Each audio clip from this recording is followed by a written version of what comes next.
इस रोमांचक कहानी की शुरुआत होती है उस समय को दिखाते हुए जब पृथ्वी पर अजीब तरीके की पॉल्यूशन फैलने लगी थी। ये पॉल्यूशन कार्बन डाइऑक्साइड के फॉर्मेट में होती है जो धीरे धीरे पृथ्वी के एनवायरनमेंट को अपनी चपेट में लेने लगी थी। अब हवा प्रदूषित हो गई थी और एनवायरनमेंट भी इंसानों की रहने लायक नहीं रह गया था। तो ऑब्वियस बात है कि इस वजह से बहुत सारे इंसान बड़े पैमाने पर मारे जा रहे थे। इन सारी चीजों को गवर्नमेंट ने सॉल्व करने की बहुत कोशिश की थी, लेकिन वो इसमें कामयाब ही नहीं हो पाए। जैसे ही जनसंख्या कम होती जा रही थी, गवर्नमेंट की सत्ता भी एकदम से टूट चुकी थी। इसी वजह से अब बड़ी बड़ी प्राइवेट ऑर्गेनाइजेशन सत्ता में आने लगी थी और उन्होंने टेक ओवर किया। अब पृथ्वी पर जो अमीर लोग रहा करते थे उसके लिए इन प्राइवेट कंपनी वालों ने बंकर बना के दे दिए होते हैं जो एयर को फिल्टर करते थे और उन्हें ऑक्सीजन क्रिएट करके देते थे। और जो गरीब लोग थे वो बेचारे कुछ नहीं कर पाए और अपनी जान गंवानी पड़ी। गवर्नमेंट ने इससे पहले ये सोचा था कि वो स्पेस में कई सारे स्पेस सेंटर्स बनाएंगे, पर अफसोस वो अपने प्लान में कामयाबी नहीं हो पाए। बट ये काम कई सारी प्राइवेट कंपनी वालों ने करके दिखा दिया। हमें इसी तरीके से पृथ्वी के ऑर्बिट में एक बड़ा सा स्पेस स्टेशन दिखाया जाता है जिसका नाम रूबिकॉन होता है। ये इकलौता स्पेस स्टेशन था जो अच्छी तरीके से फंक्शनिंग कर रहा होता है और वो लगातार ट्राई कर रहे थे कि पृथ्वी की कंडीशन को वापस से नॉर्मल किया जाए। हमें तो अब पृथ्वी से एक space shuttle directly Rubicon space station की तरफ जाता हुआ दिखाई देता है। स्पेस स्टेशन के अंदर दो मेंबर्स मौजूद थे, एक का नाम हेला था तो दूसरे का नाम केल्विन। हैना तो एक मिलिट्री ऑफिसर थी जो उस जगह पर जांच करने के लिए जा रही होती है, लेकिन अब रास्ते में हैना के स्पेस शटल और स्पेस स्टेशन से हैच करना था तो उसमें उन्हें बहुत प्रॉब्लम हो रही होती है। यहाँ तक कि एक समय पर ऐसा लग रहा था कि उन दोनों स्पेस शटल के टकराव के कारण वहाँ धमाका होगा, लेकिन साथ में केल्विन भी होता है जो एक टेक्नीशियन था। वो सभी कोऑर्डिनेशन यूज करके अच्छी तरीके से कनेक्ट हो जाते हैं स्पेस शटल से। अब यहाँ रूबिकॉन स्पेस स्टेशन में जितने भी क्रू मेंबर्स थे उन्हें जब पता चलता है कि हैना और केल्विन आ रहे हैं तब वो हैना नाम की एक मिलिट्री कमांडर को अपने क्राफ्ट में देखकर बहुत ज्यादा खुश नहीं लग रहे थे। उन्हें पता था कि हैना एक गवर्नमेंट एम्प्लॉय होकर भी हमारी जांच करने आई है। थोड़ी देर के अंदर हैना और केल्विन के साथ बाकी क्रू मेंबर्स मिलते हैं जिसमें हैना उन्हें प्रॉब्लम के बारे में बोल रही थी कि उन लोगों को मेन स्पेस स्टेशन से कनेक्ट होने में बहुत प्रॉब्लम हुई और ऐसा बिल्कुल भी नहीं होना चाहिए क्योंकि ये रिस्की हो सकता है। ये बातें क्रू मेंबर्स को भी नहीं पता थी, इसीलिए हैना ने रिपोर्ट्स की मांग की। क्रू मेंबर्स ने तो कहा कि रिपोर्ट्स जनरेट होने में थोड़ा सा टाइम लगता है, इसीलिए आप सभी वेट कर सकते हो। हैना और केल्विन उसी जगह पर अब थोड़ा सा रुक जाते हैं। हमें तो दिखाया गया कि हैना अपनी छोटी बहन से बातचीत कर रही है जो खुद एक मिलिट्री ऑफिसर थी। दोनों ही बहनों की फाइनेंशियल कंडीशन उतनी ठीक नहीं थी, इसीलिए उन्होंने मिलिट्री ज्वाइन कर ली।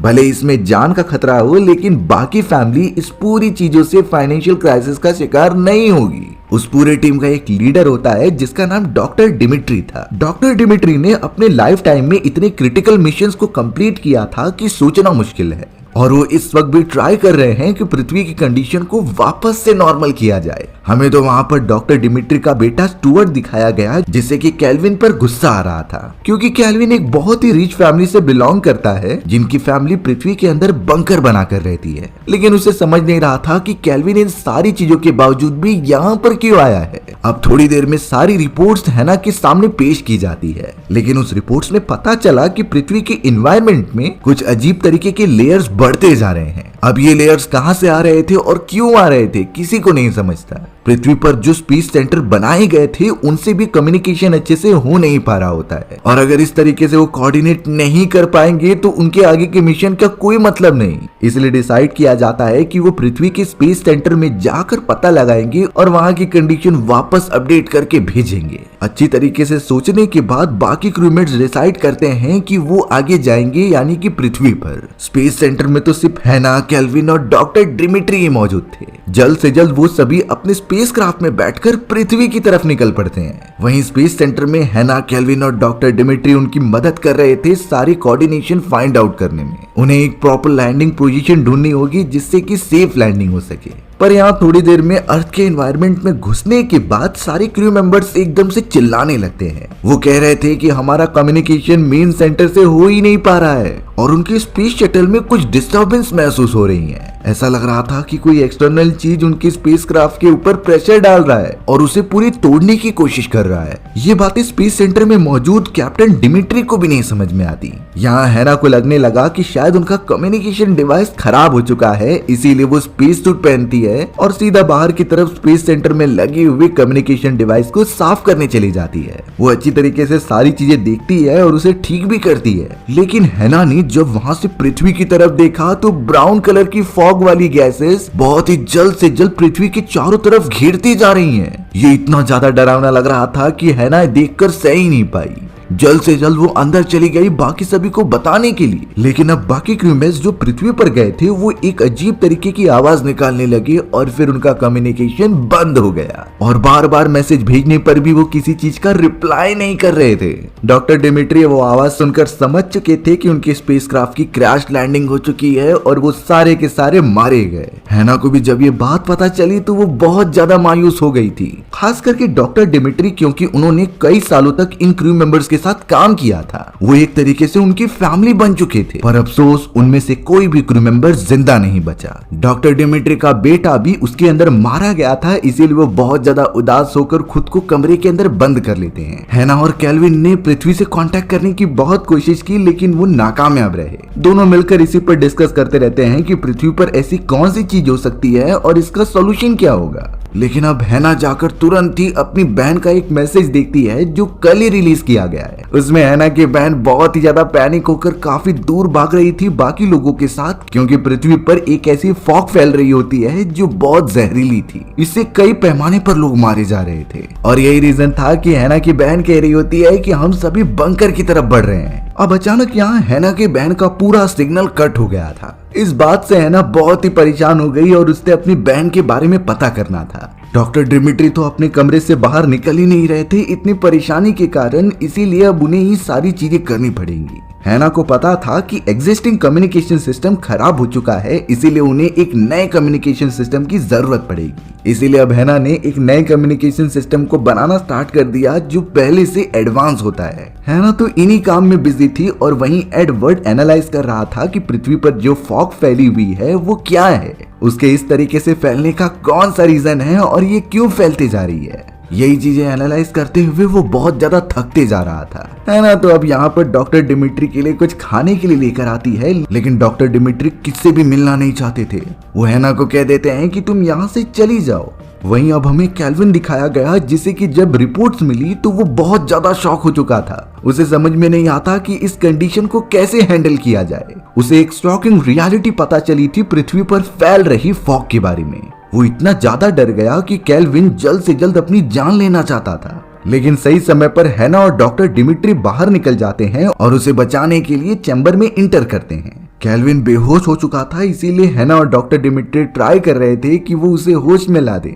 केल्विन को रेस्क्यू तो कर लिया गया था, पर उसे बार बार चक्कर आ रहे होते हैं, इसीलिए डॉक्टर डिमिट्री ने उसे इंजेक्शन दे दिया ताकि वो थोड़ी देर के लिए शांत रहे। केल्विन बेड के ऊपर आराम से सो जाता है। हैना और डॉक्टर डिमिट्री को नहीं समझा था कि केल्विन के साथ क्या हुआ। वो तो जब होश में आएगा तभी उन्हें पता चलेगा। हैना तो अभी भी अपने उस एडवांस कम्युनिकेशन डिवाइस को बनाने में लगी हुई थी, क्योंकि यही उसकी आखिरी होप होती है। उसे सिर्फ ये पता करना था कि पृथ्वी पर क्या कंडीशन है और उसकी बहन जिंदा भी है कि नहीं। कई घंटे तक इसी तरीके से काम करने के बाद आखिरकार हैना की वो रिसर्च कंप्लीट होती है और उसने एक अच्छा कम्युनिकेशन डिवाइस रेडी कर लिया था। सिर्फ उसे अब फिट करने की जरूरत थी, जिसे वो तुरंत ही लेकर स्पेसक्राफ्ट के बाहर चली जाती है और स्पेस सूट पहनते हुए उसे पुराने वाले कम्युनिकेशन डिवाइस से चेंज कर देती है। अच्छे तरीके से सारी चीजें सेटअप होने के बाद वो अंदर आ गई और कम्युनिकेट करने की कोशिश करने लगी। कम्युनिकेशन डिवाइस अच्छी तरीके से काम तो कर रहा था, लेकिन सामने से कोई रिप्लाई नहीं आता। इस बात से हैना को बहुत ज्यादा डर लगने लगा कि कहीं सारे मर तो नहीं गए, और वो तो यही होप कर रही थी कि उसकी बहन किसी भी तरीके से बंकर में चली गई हो। इतना ट्राई करने के बावजूद भी अब हैना थक चुकी थी, इसीलिए वो केल्विन के पास चली जाती है, जिसे कि होश आ गया था। हैना और डॉक्टर डिमिट्री केल्विन से पूछ रहे होते हैं कि आखिर तुम्हें कौन सी रिपोर्ट्स पता चली और उन रिपोर्ट्स में आखिरकार क्या था जिससे कि तुम आत्महत्या करने चले गए। तब जाकर केल्विन बताता है कि वो सारी रिपोर्ट्स में फॉग के बारे में बताया गया जो इतनी ज्यादा जहरीली हैं कि पृथ्वी पर अब कोई भी इंसान बचा नहीं होगा। बंकर के अंदर छुपने पर भी इसके चांसेस कम है कि वो इस गैसेस से बचे रहेंगे और इनका सॉल्यूशन निकालना तो एकदम से बेकार है क्योंकि ये बहुत ही अलग टाइप की गैसेस है। एक तरीके से केल्विन के बोलने का मतलब यह है कि पृथ्वी पर अब कोई भी इंसान नहीं बचे। स्पेस स्टेशन के अंदर अब वो सिर्फ 3 ही बचे हुए हैं। ये सारी चीजें केल्विन को अंदर से बहुत ही ज्यादा तड़पा रही थी क्योंकि वो अपनी पूरी जिंदगी स्पेस सेंटर में नहीं गुजारना चाहता था और इसीलिए उसने सुसाइड करने की कोशिश की। पृथ्वी पर जितने रिसोर्सेज बंकर के अंदर बचे हुए हैं वो भी एक समय पर खत्म हो जाएंगे, यानी बचे हुए इंसानों का भी मरना तय है। लेकिन डॉक्टर डिमिट्री एक सॉल्यूशन बता रहे थे कि वो तीनों ज्यादा टाइम तक जिंदा रह सकते हैं क्योंकि डॉक्टर डिमिट्री और उसके बेटे स्टुअर्ट ने मिलकर एक ऐसी टेक्नोलॉजी क्रिएट कर ली थी जो कार्बन डाइऑक्साइड से ऑक्सीजन जनरेट कर सकते हैं और अगर उनके पास ऑक्सीजन रहेगी तो वो यहाँ पर ऑर्गेनिक फूड भी जमा कर सकते थे। अगर अच्छी तरीके से कैलकुलेशन और सावधानी बरती जाए तो कई सालों तक यहाँ पर सरवाइव किया जा सकता था। पर डॉक्टर डिमिट्री यहाँ पर केल्विन को समझाते हुए बोल रहे थे कि इस पूरे सिस्टम में 3 लोगों का जिंदा होना जरूरी होता है क्योंकि हमारी बॉडी से जो कार्बन डाइऑक्साइड निकलेगी वो अगर सफिशिएंट मात्रा में नहीं होगी तभी ऑक्सीजन वाला सिस्टम बिल्कुल भी काम नहीं करता था। और इन्हीं चीजों की वजह से केल्विन को एक रीजन मिल गया सुसाइड ना करने का। केल्विन भी एक समय पर सोचने लगा कि अगर मैं मर गया तो हैना और डॉक्टर डिमिट्री भी मारे जाएंगे, इसीलिए उन्हें जिंदा रहना होगा और यहीं पर सरवाइव करके रहना होगा जब तक कोई टेम्पररी या परमानेंट सोल्यूशन ना मिल जाए उस जहरीली फॉग से बचने का। हमें तो अब यहाँ पर दिखाया गया कि केल्विन और हैना एक दूसरे से बातें कर रहे हैं और काफी क्लोज आ रहे हैं। धीरे धीरे उनकी क्लोजनेस बहुत ज्यादा क्लोज हो गई और वो इंटीमेट भी होते हैं। दोनों ही उस मोमेंट को बहुत ज्यादा एंजॉय कर रहे थे। लेकिन अगले दिन हैना को अजीब तरीके के फंगस दिखाए जाते हैं जिसे कि डॉक्टर डिमिट्री भी स्टडी कर रहे थे। वो बिल्कुल नहीं समझ पाती कि ये किस टाइप के फंगस हैं जो कि इस तरीके से हमारे स्पेस सेंटर में मौजूद हैं। लेकिन डॉक्टर डिमिट्री ने बोल दिया कि वो इसके ऊपर स्टडी कर रहे हैं और इनसे कुछ काम है जिसे जल्द से जल्द मैं खत्म करके इन्हें फेंक दूंगा। हैना इस बात से रिलैक्स हो गई और वहां से चली गई।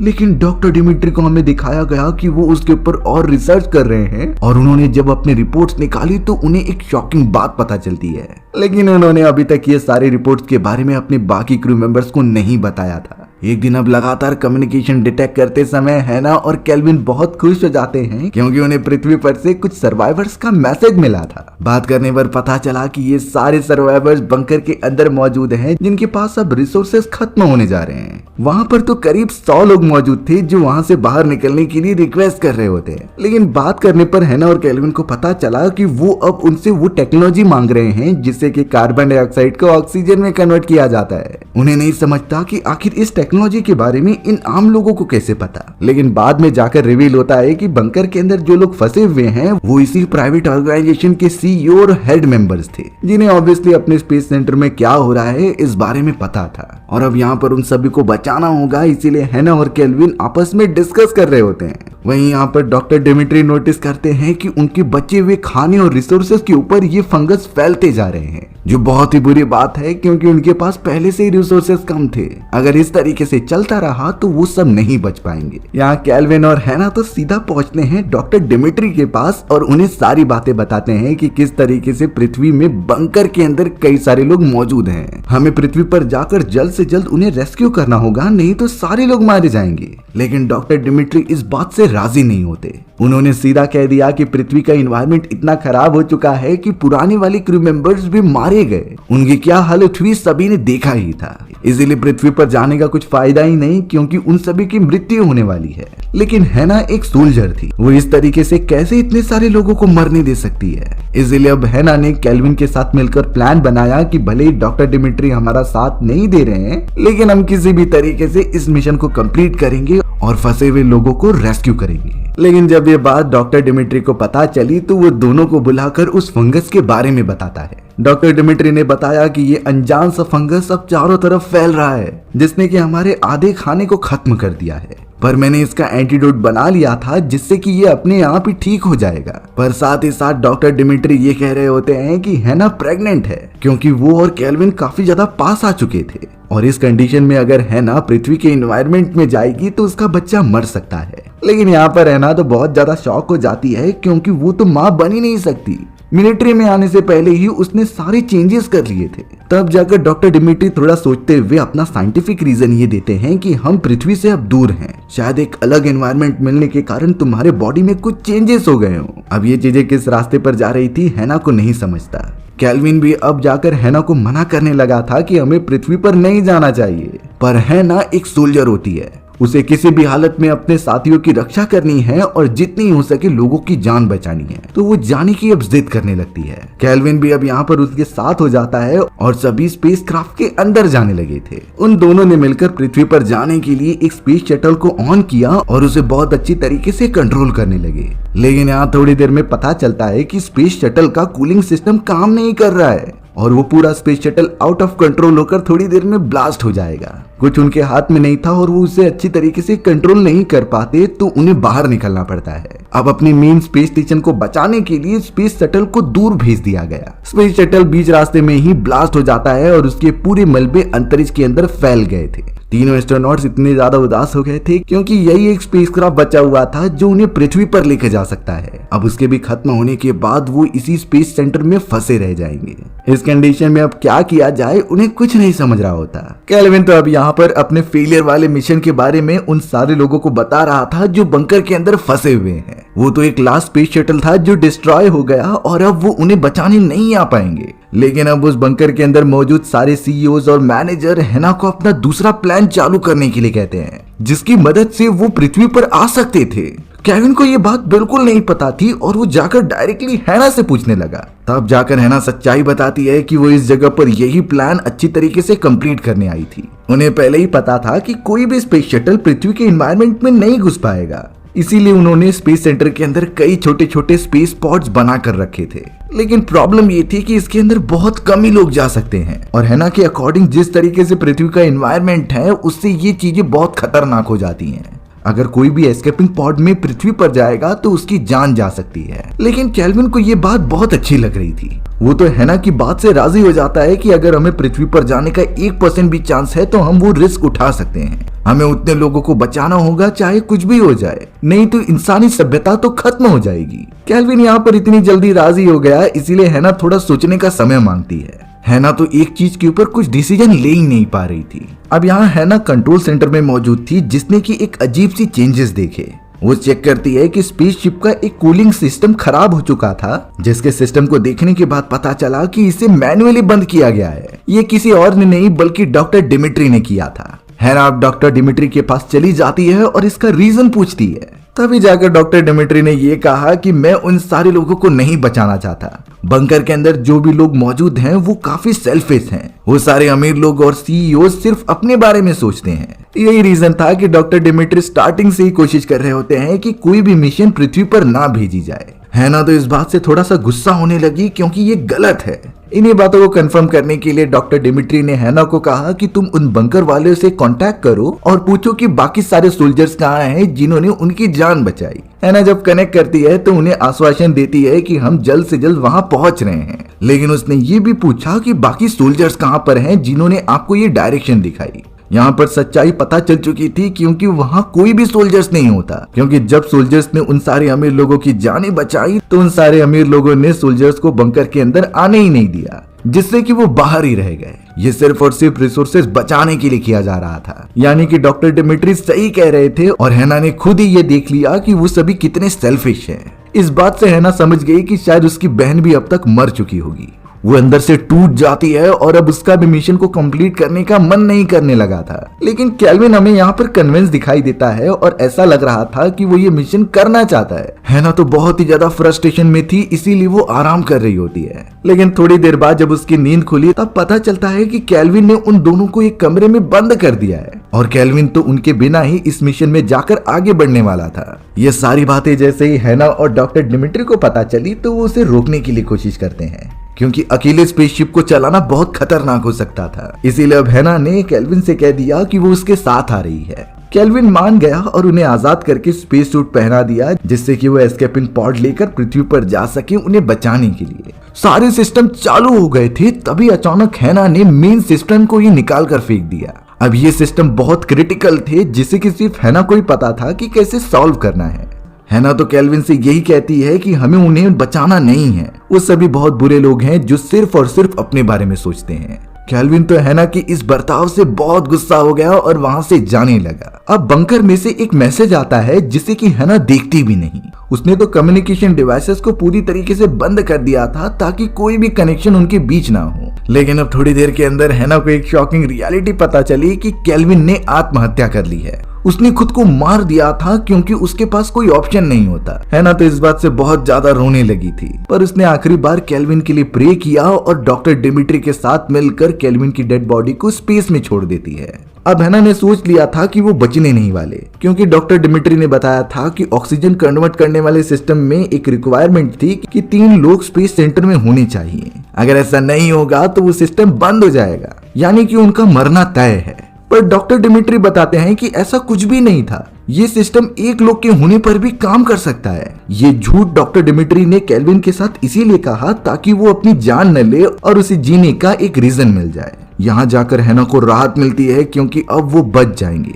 उनके पास इतने रिसोर्सेस और ऑक्सीजन थे कि वो अपनी जिंदगी आराम से इस स्पेस सेंटर में गुजार सकते हैं। धीरे धीरे इसी तरीके से कई साल बीतते चले गए। हमें तो यहाँ पर हैना की छोटी बेटी भी दिखाई जाती है जो बहुत ही ज्यादा ब्यूटीफुल थी। हैना, उसकी बेटी और डॉक्टर डिमिट्री एक फैमिली की तरह स्पेस सेंटर में अपनी जिंदगी गुजारने लगे। हैना की बेटी स्पेस में पैदा हुई और वहीं पर अपनी जिंदगी गुजार रही होती है, पर खेलने के बाद जब हैना की बेटी ने पृथ्वी की तरफ नजर घुमाई तो हमें पता चलता है कि पृथ्वी पर जो जहरीली गैसेस फैल रही थी वो अचानक हटने लगी हैं, यानी कि पृथ्वी की कंडीशन पहले जैसी हो रही होती है। और ये इंसानों के लिए बहुत ही ज्यादा अच्छी बात थी। हमारी भी कहानी इसी तरीके से यहीं खत्म हो जाती है। सो व्यूअर्स, आपको ये स्टोरी कैसी लगी कमेंट सेक्शन में बताना भूलना मत। और अगर आपको मेरा एक्सप्लेनेशन 1% भी अच्छा लगा होगा ना तो वीडियो को लाइक एंड चैनल को सब्सक्राइब जरूर कर देना। मिलते हैं इसी तरीके की मजेदार वीडियोस में, तब तक के लिए बाय बाय।